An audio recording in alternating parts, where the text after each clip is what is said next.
this woman broke up with me. Okay. And I had met someone prior to that wanted to introduce me to comedy.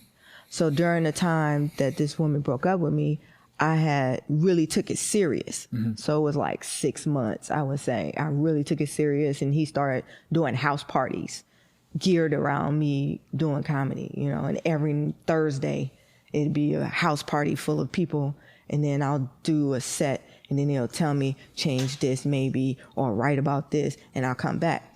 And then fast forward, like a week later, he introduces me to Tony Sparks. I do like 1 or 2 sets with Tony Sparks at an open mic, and then I go see Monique at the San Jose Improv because my heart was broken. He broke up with me. You know what I'm saying?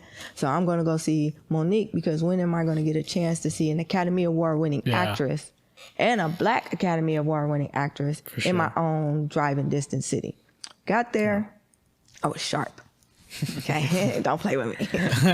My haircut was sharp. I was clean. And I get there, get inside. It's a table right in the front. Remember, nobody wants to sit in the front. Table sitting right there in the front, seat 2. I ordered appetizers and another 2 drinks. Made sure the table looked busy because I didn't want nobody to sit there. And then Gerald Kelly come out. He do his thing, and sitting like this close. Yeah. And the whole time before the show, I'm just like going over material that I'm supposed to do for a show at the end of the week. And so I'm going over it. Gerald Kelly comes out. He does his thing. Then Monique comes out. And I'm like, oh, look at God. She's so beautiful. Like, she just stepping out. Legs is all shiny. I'm like, man, trying to make sure my bow tie is, you know what I'm saying? Make sure I'm still clean, you know? And then she's doing her thing, and I kept flirting with her. I don't know if she understood if I was flirting with her. I'm not trying to say Monique is a lesbian, so don't go trying to, you know. We got an exclusive. Yeah, don't be trying to cut it up and chop it up. Tammy. Yeah, I'm not trying to say all that. I'm just telling you what happened in my end. And I kept with my chapstick like this, and then I put it back on the cap. So, you know, I kept doing it. That's pretty smooth. Yeah. I kept doing it, and I was smiling. Every time she looked over, I made sure we made eye contact. And like after a while, she was like, I'm sorry, what's your name? Oh. And I said, my name is Tammy. She said, what? I said, my name is Tammy. She was like, oh, shit, I thought you was a dude. I was like, but it worked for me. I didn't really care. Yeah. So she kept using me as a callback through the whole show. The whole show. And I was like, shit, it's 400 people in here. They know my name. You know what I'm saying? I'm chilling. Oh, yeah. And so after the show, she said, where's Tammy? She didn't leave, did she? So I'm standing there, and there's a whole bunch of other older Black women, and they're like, we staying with you because we want pictures. So she comes over, and I tell her that, you know, she gave me inspiration. She let me know at that moment that I could get on stage and say whatever I want and still entertain. And I said, I'm an aspiring comedian. She said, oh, well, get on stage and do 10 minutes. I said, when? Right now? She said, yeah, my next show starting in 20 minutes. I'll tell the manager, you're going to open up for me and you do 10 minutes. I said, right now? Wow. And she said, do you want 10 minutes or not? And now we're like this close. And I'm like, I can't tell you no. I just wanted to get laid. No, that's I'm disrespectful. I'm kidding. I know she's but yeah, you can't turn that down. I can't turn that down. Yeah. So that's your opportunity. Especially at that level. Right. Hell no. Right. Yeah. So she says, okay, well, meet me in the back. I was like, meet you in the back of where? She said, bitch, meet me in the lobby. So I'm in the lobby, and I'm calling my friends. I'm calling the guy that did the house parties for me specifically. Yeah. You know, there's only like 3 people at this time that knew I was trying to do comedy. So now I'm about to be on stage in front of the Bay. Mm-hmm. You know what I'm saying? Yeah, it's that big. The Bay. Yeah. So I'm like, oh man, I'm freaking out. Gerald Kelly's like, don't worry about it. You got this. He doesn't know me to tell me to calm down. He doesn't know if I'm funny or not. You know what I'm saying? And I'm taking up some of his time, you know? So I appreciated him. So now I'm sitting there and I'm trying to calm down. And then I see this woman come in that I used to try to get with all the time. And she never used to let me get with her, right? So I was like, I feel like Superwoman right now. I feel like I've gotten over the green kryptonite that somebody tried to put in front of me. You know what I'm saying? Mm-hmm. I got my wings back. So I started. You went to heartbroken. Man, I went to, oh, you didn't want to get with me in my head. And I'm here now. So I got pumped up. My mouth was dry. I needed some water.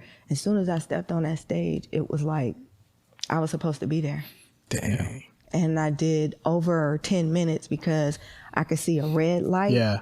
That was flashing. At the and desk over there. Yeah. And I remember somebody saying that you're supposed to look for a white light. And I said, that's not a good idea.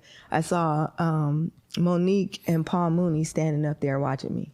Oh, wow. And I got off stage. I got off stage. Gerald Kelly says, you funny as hell. You just wait. And then Monique comes back and she was like, baby, you don't even know what's about to happen to you. And I'm fanning out now. I'm like, oh my God, Shadow Boxer, Parker's. I'm rambling off all the shows that I've seen her on. Yeah. Just in life. And now I'm standing next to you. This is weird. And she's giving you praise. Right. You're not just standing next to her. Yeah. You're not taking a picture. It's one thing seeing her and then actually doing your thing in front of them. Right. She's telling you what she's a professional at that. You're also good at that. Right. I've never been on stage before, mind you. Right. You know? Dang. I've never been on stage before. I've been on stage one time, and that was a going away comedy club, and I had no idea what I was doing. Which was at the Purple Onion? Somewhere in Sacramento. Oh, Sacramento. Yeah, Okay. and that was like early 2000s. That's so you just Wait, went. it's not over. Oh, wow. So now we're back there. I'm telling her about, rambling my parents and this and that. Yeah. And she's getting ready to say something, and she says, I'm going to save it for the stage. So now they call her out. She goes out there. I'm crying backstage like a bitch because I am. You know what I'm saying? All the sensitiveness, whatever.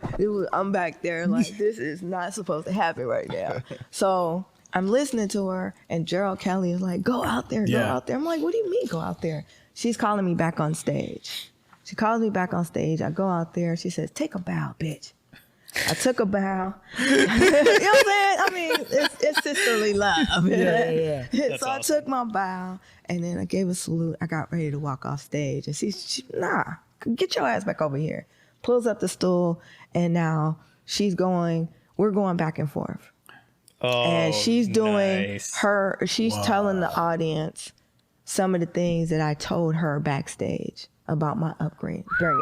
And she's like, y'all parents don't understand what you're doing to your children at a young age. You know what I mean? You need to support your kids. And so she went in and she told some jokes, and she made a comment about some girls. I said, oh, Monique, it's a woman right out there right now that never want to give me none. And she took the mic. She was like, oh, it's a bitch out there right now.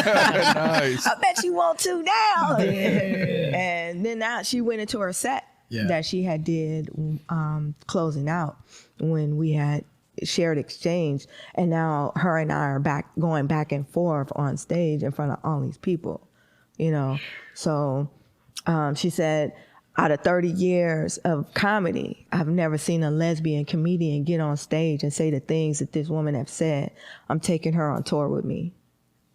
You went on tour with her? I went on tour with her. Wow. No way. Facts. She contacted me like a week or two later. And every time she's contacted me, it's been her personally. Wow.